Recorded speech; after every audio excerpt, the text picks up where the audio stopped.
Welcome to our channel. Today we how to restore Square account security after email change. Easy tutorial step by step clearly. To begin restoring your Square account security after an email change, first, open the Square app or visit the Square website. Log in using your current email address and password.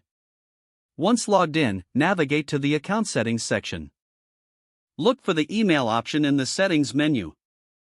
Click on the edit button next to your email address. Now, enter your new email address in the provided field. After entering the new email, make sure to confirm it by typing it in again if required. Next, you will receive a verification email at your new email address. Open this email and click on the verification link provided. If you don't see the email, check your spam or junk folder. Once your new email is verified, return to your Square account settings. Ensure that your email address is now updated correctly. Next, update your password for added security.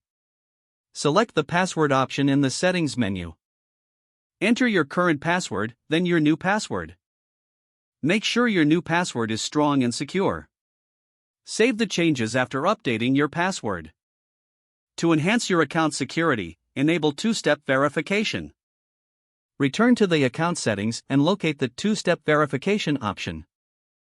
Follow the prompts to set up two-step verification using your mobile device. This may involve receiving a code via SMS or using an authentication app. After you have enabled two-step verification, log out of your account.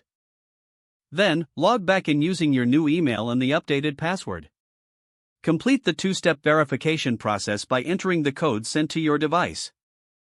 Finally, review your account settings to ensure everything is secure and updated. Your Square account security is now restored after the email change. If the page does not load, refresh the browser or try again in a private or incognito window.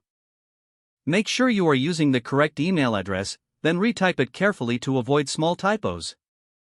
Don't forget to like this video and subscribe to our channel for more step-by-step tech guides.